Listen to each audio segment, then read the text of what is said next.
Om Sahanao Avatu, Sahanao Bhunaktu, Sahaviryam Karavavahai, Tejasvinavaditam Mastuma Viddishavahai. Om Shantihi, Shantihi, Shantihi. May that one protect us both. May that one nourish us. May our study be full of vigor. May we be strong. May our minds also be strong and vigorous. May we not unnecessarily cavil with each other. Peace, peace, peace be unto all. Is it possible as a householder to see God? Well, do you think that non-householders have horns or something, or are in some way different? So is it possible to see God? Yes, of course, it's possible for everybody to see God, regardless of their path. It is very few people who take a renunciant point of view completely. So the vast majority of humanity will be householders or people engaged in the working, waking life. And that's their path. So that is why sannyas in the Bhagavad Gita has nothing to do with monasticism. It has everything to do with detachment. But what we mean by detachment, we mean that we are not mentally attached to something which has no permanence in it. So that we have made a decision, an evaluation prior to this, that whatever we're doing, in whatever context and whatever environment we're presented, has no real lasting value. And how we explain this, I mentioned before on previous occasions, is what Reynold Johnson comes to a final logical conclusion. He writes a book, and The Imprisoned Splendor. He was a scientist. After examining all the phenomena he could think of and trying to find some logical explanations, he comes to a conclusion in his final chapter that whatever we're looking at is under the category of phenomena. You recognize the term, if you study philosophy from the German philosophers, that Immanuel Kant had divided things into two sections, phenomenon and noumenon. Phenomena is what we have when people ask questions. Do you believe in ghosts? Or of Christmas past or future or whatever it is? Do you believe in all of that? Well, it's in the category of phenomena. So from the highest Vedantic point of view, we can't really say that this phenomena has any permanency in it. And whether you're talking of a dream state or whether you're talking of a ghost state or whether you're talking of going to work and dealing with people in the so-called real world, then it all comes under this category of phenomena. But noumenon, on the other hand, the unknown, and Kant's point of view was we can never know the unknown. We will never get to grips with this noumenon. And here is where Immanuel Kant and Vedanta part company. The Vedanta says, no, you can. So when you ask about God, it's just a theological language for the unknown and unknowable in the normal sense of the word. Now, of course, when we talk of God, we're talking of a number of different things. The word God has many different meanings for many different people. So let's understand three aspects of this. Let's see that there is a God that is viewed as a kind of distant entity. A most primitive form of religion is like that. We think that God is way, way out there, something distant. We can bring him back on a Sunday when we go to church. The rest of the week, we can put him out in the outer stellar regions. Or if we are in trouble, then we call on him. Come on, get out of the cupboard. I have a problem. When the problem is solved, I put you back in the cupboard. We bring you out on Sunday, of course. The church is a big cupboard. We can bring you out in the larger cupboard of a church. And then the rest of the time we won't bother. So that's one view of God. And this may work for a while until logic takes over.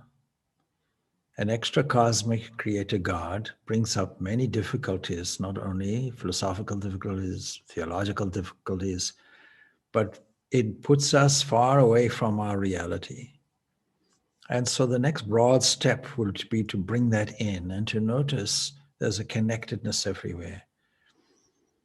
And we might call this a stage of withinness. Everything has a within dimension. There's the old joke about the Dalai Lama, you see. And it's a literal joke. Literal joke means while the Dalai Lama was in America, they went to a pizza place and somebody said, so you're here at the pizza. Do you want one with everything? You surely want to have one with everything, to be one with everything. Actually, the Dalai Lama didn't catch the joke. He laughed anyway, because he has a wonderful laugh. But it had to be explained to him. Even then, I'm not sure if he got it. But anyway, when it came to pay for the thing, the continuation of the joke is he pays and expects some change. Where's my change? And the pizza operator, who knew this Buddhist philosophy, said, there's no change. Change comes from within. So that's a counter joke to it. There was a professor, of course, philosophy professor, who at the end of the year challenged his students. Here is a chair, he points out. Can you please, as part of your dissertation, write down, just to make sure you've understood this philosophy, which is all philosophy really is concerning with the nature of reality, and science too, in its own way, is concerned with the same difficulty. He says, can you prove that this chair exists? And every student scribbling. One student, he lowered his head and wrote something briefly and then sat. And he actually got the highest marks. All he wrote was, what chair? Question mark. So there's that end of the spectrum where we don't start with necessarily an examination of God. We start with an examination of existence itself. And so whether you're a householder, whether you're married, whether you're single, whether you live a life of a monastic or whatever your path may be, you're still faced with the same questions. What is the nature of this reality? And the philosophers, of course, didn't start off with, it is God. That would be, in critics' language, the God of the gaps. If you want to find any explanation for something, then you just insert a hypothesis called God, and we don't find any merit in this, so they say. But they misunderstand the whole broad scope of what we mean by God. So this withinness, we register some kind of energetic motivator, something that mobilizes everything. And the closer we get to that, the closer we feel it. And the closer we feel it, the closer we understand there's a oneness. And the oneness, therefore, is part of a one causality. So let us give an example. I'm told that after the Second World War of the last century, that there was a great shortage of food for everybody. And in one region, there was a campaign, grow more food, grow more food. So people cut trees down on terraces and planted food. And no doubt they had food. They had more food than they had previously. But it only lasted for a small period of time, because the effect of that was, having cut all the trees down, you've now changed the climate and the rainfall has become less. And with the rainfall coming less food, until there's ultimately a famine. Nothing's growing, no rainfall. So every cause which has a gross movement to it will have a subtle effect. And the most subtle movement, undetected by modern science, will be, what do I think? What do I think? What do I feel? This emotional level is all within. And all of us register it. But you can't prove that it's there.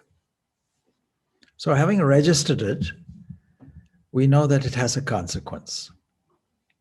What kind of consequence is very obvious. Supposing I have in me a feeling of envy. The next thing I do, I go and destroy somebody's reputation, or I go and steal somebody's property. That's a negative outcome of an internal thing that is completely invisible. So there are invisible forces that we call thought, and that has its repercussion in the world, and this too we can consider.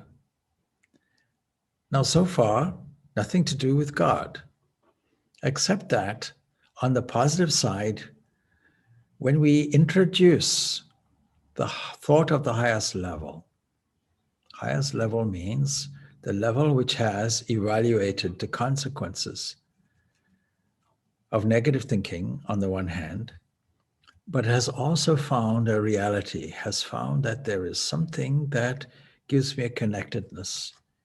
Then I start seeing the real withinness, not only within me, but within everybody else.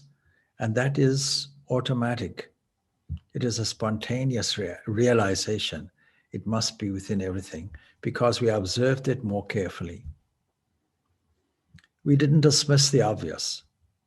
Dismissing the obvious when we open our eyes in the morning, principally because, you see, it's a funny phrase, I open my eyes. It's not that you went and did this, or that you have a servant that can do it that was on holiday, so you have to do it yourself. Nothing like that. But the whole awakening, the whole separation of other phases becomes clear. Supposing you remember a dream, something that is also subjective. You see that there's a clear separation. Oh, now there's something else. Some other thing is dawning on me. And at some point, there may have been just a peacefulness. And you see there's a separation like that as well. But these two other phases also come in to your waking life. When you opened your eyes, you didn't do away with the unconscious mind. You didn't do away with the area that momentarily can put you in a state of psychological suspension where no thought is happening. All of these are accompanying companions with you. So that when you then evaluate the world as something that one can detach from, one can go back to that peaceful state whenever you like. In the middle of a busy street, you can do it. In the middle of the most complicated situations and complex situations, there are moments that are free. And in those free moments, you can withdraw to a poised position and then continue from there. While you're occupied with hands and legs and intellectually, while work is going on, all your attention is in terms of that work. But repetitive work doesn't have that characteristic. Repetitive work, you can do the work, the hands are continuing on automatic mode, directed by the unconscious mind or habitual mind. And at the same time, you can be thinking of other things.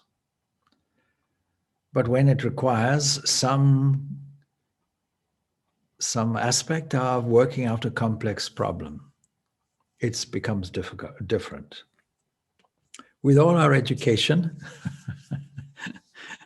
and with all our capacity to solve difficult and complex problems, we still pause before a glass door and wonder, should we push or pull? There's still an area of indecision where the mind, in its unconscious habitual aspect, will come and a decision has to be formed. The energy that we call mind contains within it a sense of attention, and that attention we can direct as we please, but who's in control? So that entity, that final controller is there, and this is called inner controller. This inner controller is mentioned as a feature in the Brihadaranyaka Upanishad. A beautiful phrase. It is an inner controller.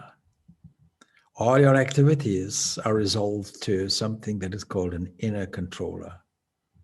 And it is this withinness that we can cultivate and appreciate and understand. And as we go deeper into that understanding, all the superficial problems around us start dissolving a little bit more. And then we see more of a connectedness going on. And this connectedness we see everywhere. We can't separate one thing from another. It becomes more like a oneness, one ocean going on. There is only one energy, I mentioned before. There's only one matter, I mentioned before. Similarly, there's only one mind. And when we see that cosmic mind operating everywhere, something like an ocean that is expressing itself in different waves, then we get an understanding of not only is this within, but is this also penetrating everywhere. It is an when Sri Ramakrishna said, "I have seen God," is that what he's experiencing? Or because he says, "I've seen him as clear as I see you." That was more where he didn't say that. He put it in the present tense. Not I have seen him. I'm seeing him now. You see, so when you go through these phases, that's the final aspect of it, that having seen once and that oneness being everywhere present, I see him now. I see him as you, as you, as you, as you. He's now talking from a non-dualistic position. And then this beautiful, beautiful understanding that's directly related to your question. And you too can see him. But he didn't say you have to be a monk first. He just said you as a person. Because when we follow a specific formula, the formula is there for everybody. It's available for everyone. It's the same formula used in modern science. Modern science has to take credible testimony somewhere. It has to take somebody who has made an experimentation. In other words, somebody who knows to a reasonable degree. And so that person we see has all the education that is necessary and has made some experiments, has produced technical papers with intimate descriptions of and detailed descriptions of all the experimentation that we went on and all the data. And we study the data and then we go to a summary and say, this is my conclusion. Well, it looks reasonable. And not only that, it is presented before peers and they have said how fantastic that is. Now we have some reasonable grounds for saying, let me now try and understand this and see whether any difficulties or flaws in it. Next stage, let me reconstruct this experiment. Over 60% of peer-reviewed papers in the scientific world today have data that cannot be reproduced. This is an astonishing finding because everybody is anxious to get a Nobel Prize. And so in science, things have become competitive. But if you sincerely say, I have a quest, I want to find something out. Ramakrishna was a scientist. Ramakrishna took the laboratory of his own mind and explored every avenue he could think of, starting off with maybe a statement that says, they say that Hanuman, for example, had such great love for Ram and understood to the point of a vision. I wonder if that's true. I wonder if I take up a position of a servant and make a personal God my master, how will that work? Now, what did the experiment require? Well, he felt the experiment required as much literal reproduction as possible. So he tied a tail on the end. It is said that the beginnings of a tail started to grow. He climbed trees. To all intents and purposes, he was a monkey from his point of view. From others' point of view, he was a madman. Then going about, and there he realizes, yes, it's true. It's true. Every aspect he could practice in terms of various approaches of a devotee to a personal God. And when we say, can we see God? Yes, we can see God in that. With eyes open, we can see. In fact, Sri Ramakrishna would have said, what is the point of eyes closed? There is a point, no doubt. We call it meditation. But the person who sees God in meditation will, with eyes open, will he not be seeing God everywhere, in every place, in every corner? When he looks up, he'll see it. When he looks at the sky, he'll see it. He'll see all these different aspects, like masks, being placed. When we study the Enneagram, that's what the language we use, isn't it? We talk about personality from the Greek persona, meaning a mask. So we can look at all these masks, a sun mask, a moon mask, the stars, the sky, the earth, the ground, the leaf, the tree, the bird. And the only difficulty we have is we didn't notice it. And in not noticing it, we took very seriously the aspect that Reynold Johnson doesn't fall into. He doesn't fall into a trap where he says, having experimented and seen all this everywhere, I've come to this one conclusion. There's no explanation unless you take the Hindu idea of play, drama, lila. Lila Maya is the only explanation. What other explanation can there be? Supposing we are to realize this, simultaneous realization takes place. Not only is this world shallow and not what we thought it was, we were taking all our energy and investing in it, but on the other side of the coin, we see the glory. We see that all of the universe in all glory, firsthand, directly. And then we see that energy dispersed as glory in activities, not just personal activities, but every part of the universe is active. Even when it looks like a blank, it's still active. So all of this activity is evidence for some entity. So having seen all that, first of all, firsthand, directly, within. Next, through. Next, as. And next, beyond. And the beyond, when we reach that, all the other things go away. There are some that come back to the lowest levels and play there. Very rare. Ramakrishna would have been one of those. Could go to the heights of what he describes as a 7-story building, stand on the roof. Most people will continue staying there. So blissful is it? That's where they are. Like the salt doll that disappears into the ocean, dissolves completely. So there are some who can climb down from there, knowing that the stairway, the walls, the floors, the roof, all of it is the same material. So this solves many practical problems for us. And so, yes, everybody can see God. Otherwise, Ramakrishna would not have stated it. And the scriptures would then be meaningless. All the scriptures would be meaningless if it wasn't possible. Be perfect as your Father in heaven, says Jesus. Did he put out an impossible challenge? When I mention this passage to some Christians, they try to say, yeah, but he meant this or he meant that. He gives some different interpretation of it. But I assume what he said is what he meant. Be perfect as your Father in heaven. Your Father in heaven represents an ideal of perfection. Perfection means no blemish. And perfection actually means unity. You cannot get perfection if there is any semblance of a second one.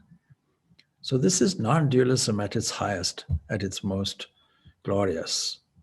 And seeing that unity, feeling that unity, responding to that unity is the practical side of the Vedanta. So be ye perfect as your Father in heaven. Not that you have to become it, but you are that. The kingdom of heaven is within you. You just have to recognize it. See, all along the language is like that. Your inheritance is there. The kingdom of God, heaven is within you. If the kingdom is within you, the king also must be there. And all the Upanishads are there telling us the same thing from different approaches, from different points of view. At least one of them we may catch. With so many shifts of points of view dealing with one question, you'll surely catch on to something, and you'll come up with some creative approaches and creative thinkings. That is more like an exploration and adventure rather than just plodding along. I read somewhere, why change your religion? You can stay away from home every Sunday, whatever, once a week, whatever your religion. A religion taken in that way is not really religion at all. It's just an extramural activity that you do, bringing the Lord out every Sunday, or whatever it is, and not making the real connection. So making that real connection has been described in a number of ways. So Sri Ramakrishna would have used milk as an example. Some people talk about milk, some people see milk, but some people then taste the milk. And when you taste the milk, this is called vijnana. This is the experiential part of it. I heard there was an ocean somewhere. See, Zimbabwe is a landlocked country. We don't have the understanding of going to the sea. One of the devotees said, in Dublin, by the way, said, I wondered if I should move to the sea. I said, are you not by the sea already? How far is it from the sea? How far is your house from the sea? Oh, 20 to 40 minutes, depending on traffic. Okay, you're living by the sea already. Why do you want to uproot yourself? In that same way, we are living by the eternal ocean, and we don't necessarily realize it. Zimbabwe is a landlocked country. The sea for us is something exotic. Now, that means that some stage, most of the population of Zimbabwe have heard about the sea. There is such a thing as the sea. See the Ramakrishna Vivekananda's example of, Vivekananda put it out why we disagree at the Parliament of Religions. He simply made a heading, why we disagree, and then gave a very short story that he gathered from his master, that why we disagree, and then he gave the example of two frogs in a well, the well frog and the frog from the sea. So now the frog from the well, having heard from the frog from the sea that there is a sea, couldn't grasp it, couldn't understand it, never saw it with his own eyes. That's the problem. So some people have heard of the ocean. Most people in Zimbabwe have heard of it, but they would have to use their imagination. The closest we can get to it is a man-made lake. That man-made lake is called Kariba, and as far as the eye can see, you won't see land on the other side. So it's a kind of equivalent to a small sea, but man-made. Lake Malawi is also a landlocked country. Lake Malawi is about 50 kilometers wide and about 500 kilometers long. It's about the same dimensions as Ireland. So this vastness of what we call God, how do we start an appreciation of that? We start with limited concepts. We start with forms. We start with symbols. We start with making pictures. We start with language, and every word has a corresponding picture that goes with it, corresponding concept.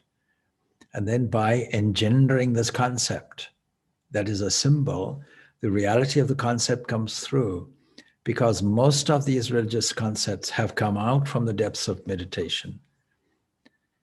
God made the entire universe. Can he not make a trillion forms for himself? He can do it.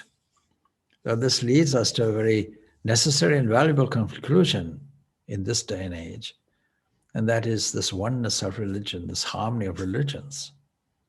It doesn't matter what your concept of God is. You can't say it's a right or wrong concept. You're going to say it's your concept of the same thing. And so many beautiful examples are given. So many rivers going into the same ocean, so many streams going into the same body of water. So many people getting water from different places in a lake and calling it by different names. And we should not argue whether you call it Spanish, a Spanish language, or whether you call it Irish language or what have you. You might declare my language and culture is better than yours, but that's only from your point of view. It's an extension of your own egoism. But language is language, the capacity to speak is there. So why should we argue over the different concepts? All the concepts are leading to the same conclusion, that when you go beyond the concept, when the concept itself reveals its innermost essence itself, then that unspeakable reality comes. So first there may be a vision of the form, that kind of thing. And then the vision of the form will open up. Sri Ramakrishna had a great vision of the Mother Kali, but he never described it as a physical form, even though it came to him eventually, it came to him after that as a physical form. Started off as a physical form. That is an image made from basalt. And he wondered, his great doubt being there. And doubt is a great tool of inquiry. Is this real? Some say it's real. There are great poets and singers who write beautiful songs about the experience of seeing this. And yet, I can't see it. I just see it stone. And I'm offering flowers and fruits and doing all the things, all the ritualistic things that Brahmins should do, treating this entity as a royal, a regal personage. And all of puja is offering royal offerings to a royal personage, giving a throne, washing the water, clothing, offering jewelry, offering silk, offering flowers, offering scents. All of these components that we would naturally do for any royal personage. Fanning, cooling the entity by fanning, all of these components are there. But at the end of the day, many people are saying, particularly people who are not accustomed to this, or who have been ingrained with an idea that any form of image, any iconic or a use of icon, iconoclastic, there was an iconoclastic movement in the Eastern Christian church, the Byzantine churches. They were being hammered left and right by the Muslims, who were so adamant you should have no idols, no images, nothing should be there. And if you ask why, it's the law. It's what the scripture says, finished. You can't argue against it. All right, that being the case, although, of course, Swami Vivekananda points out that when you say a word like Allah, some corresponding image must be there, and therefore we are all image makers. Out of necessity, it has to be there. Every word has a corresponding concept, don't forget. And so with this aspect of it, not understanding it, the doubt is there. A basalt image, tongue hanging out, eyes wide, painted in such a way that it doesn't resemble any person, any woman that I see before me. So is this true? And after great yearning, This is one prescription from his own experience. Yearning will yield it. So can a householder? Yes, with yearning. Can a monk or nun? Yes, with yearning. Without yearning, none of it is possible. So it starts off with a yearning. So his yearning increased, as we know, and ultimately turned to desperation. Life has no meaning if I cannot see this. And in this desperate move, he got it. And what does he describe it as?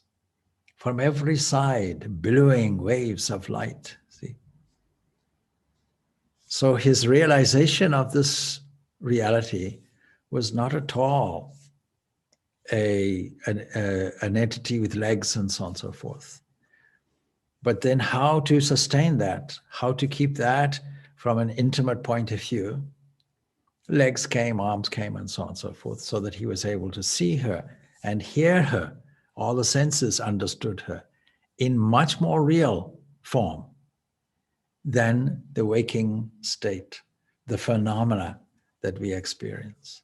There's also a phenomena, of course, but it's a phenomena at the very subtlest and highest realms of revelation, the highest that cosmic mind can produce. So this vision is available to all of us, absolutely, in different ways and different forms, and interpreted in different ways and different forms also. So that it depends often on your culture, your background. In Ireland, there is a famous place called Knock.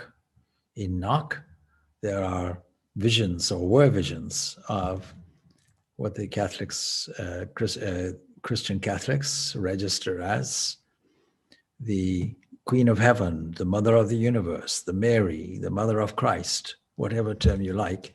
So the Queen of Knock is there. Now, you can go there. The wonderful effect of it is that people can go there and get inspired and also have that vision, that same vision. But invariably what blocks the vision is that some go with arthritic knees.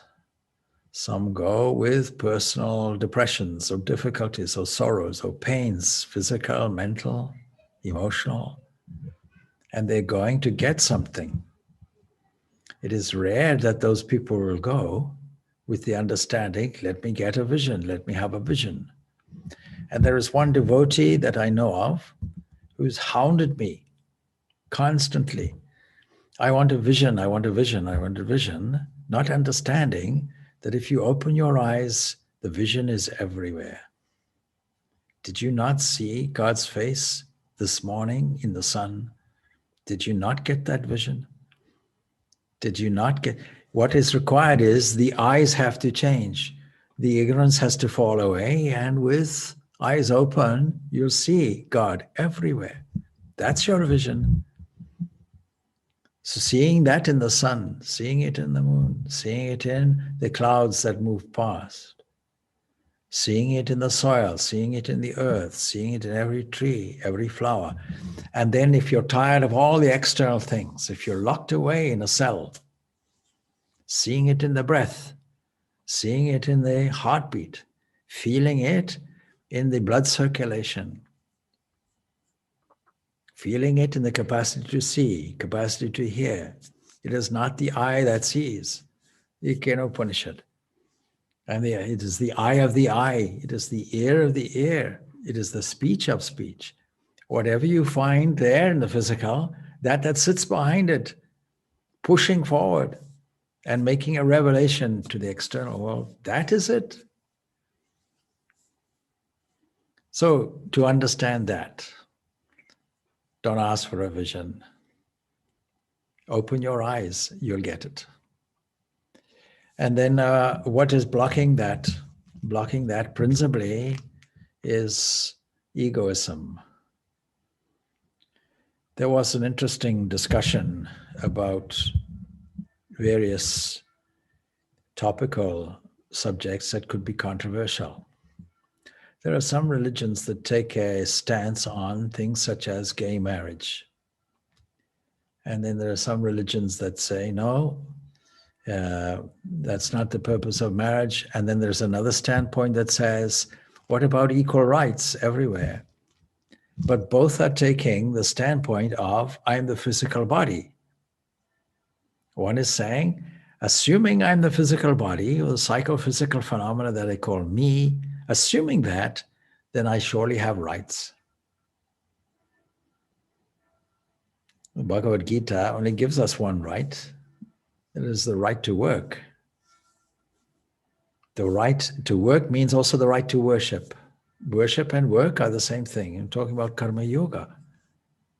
In karma yoga, any work that is done with a sense of full attention, concentration, that is with an equilibrium of mind that is not concerned with results or the future.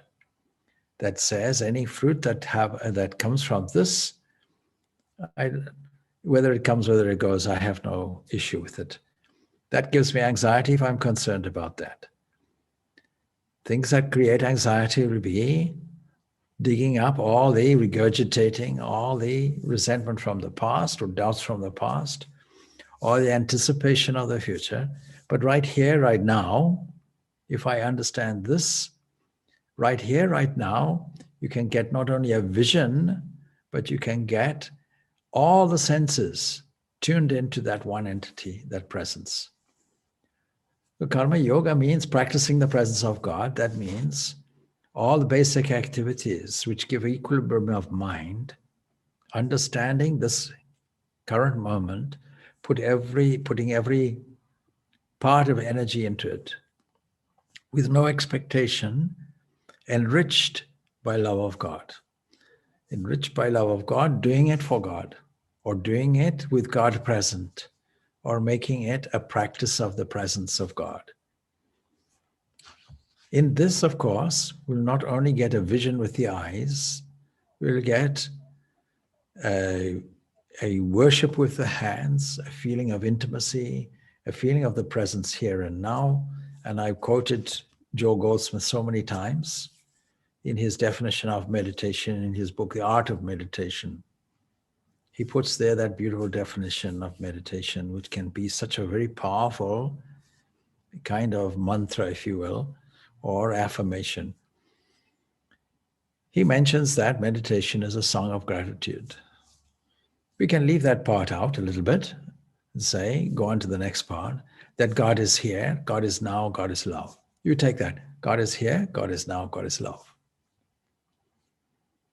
If you say, will we get a vision in the future, you've missed the point. I don't want a vision in the future. I want to see now. Is it possible? Yes. Wherever I look, he's there. Whatever I hear is his voice. His voice, her voice, any gender you like.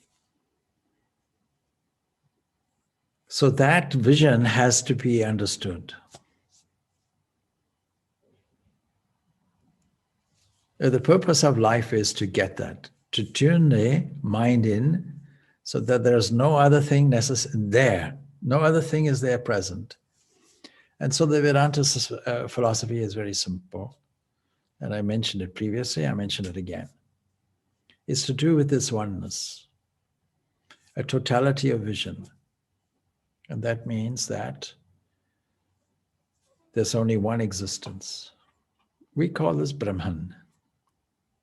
The Atman, that is that intrinsic essence in you, that datum in you beyond which you cannot go any further, is one with that. When you discover it here, you discover it everywhere. Starting off with an aspect of withinness, expanding to an omnipresence, oh, there you are, actually. There's only one, I'm that. But when you say I, there's no physical I in it, no psychological I in it. And then to go from there to this aspect of oneness means that simultaneously you'll make a reevaluation of the world. So the third principle is all of this is mithya. It is all just an appearance. I know it looks like a reality, but that's only to do with the gut. And the gut is physical with a psychological corresponding component. called I. I must survive. And the yogic language is very useful to us in this, because the very lowest part of the tantrika idea, that is the very root, the mula, that concentrated root has within it its tattva, its tanmatra. And along with that will be organs, that is, it'll correspond to organs of information and organs of reaction. At the very lowest level is to do with food, is to do with earth, is to do with the survival. The most basic need that all of us have is the need for food. Every creature from a single cell bacterial wants it. Why do you think we have this COVID virus? Do you think this virus doesn't want to survive? It wants to survive. And so what it does is it uses a borrowed transport system, reproductive system. And then the second need is there. The second urge is there to continue this surviving thing by reproducing. That instinct, biological instinct, is there. And the corresponding aspect of that, of course, with food, is the corresponding physical aspect of that. But the second aspect of that would be water. We cannot survive without water. There's no organic life without water and carbon. So 3 components are necessary: hydrogen, oxygen, and carbon. We are all carbon-based life. That makes us organic. So water is necessary. And even in the atomic world, if you take away the oxygen, which is just a derivative, hydrogen is there. So we can easily say everything is reduced to the electrical component of hydrogen that has electrons, 1 electron, 1 proton, no neutron, the most basic, from which everything comes. So that water, how does it express? It expresses through the generative organ. And then we have the capacity to see, to appreciate form and color. You might say that not every organic system has this, but every organic system has it, because color is to do with photons. And photons are a very, very speedy vibration. Photons traveling at 186,000 miles per second, nothing can go faster except thought. And so that corresponds to another basic need. It's a summary of the other 2, actually. And it corresponds to the hands, the operation of the hands. It compels us to move towards something, to grasp. So all of this is all in the physical world. And there's no real physical world without the psychological, regardless of what level you find it on. You'll find intelligence everywhere in one form or another. At man's level, we have it as an intellect, as a capacity to evaluate, capacity to talk, capacity to do mathematical equations, compose music. All of that is there. So this very highest level of consciousness has to come from consciousness itself. There's no other way. So as usual, we have time for other final questions if there are. May I ask Swamiji, in relation to today's talk and something we discussed a few weeks back, that you often say that the individual mind, if it has a question, then we have to tune into the cosmic mind and the answer comes from there. And what brings the question to the individual mind? Is it defined only by Leela or Maya that you just said, or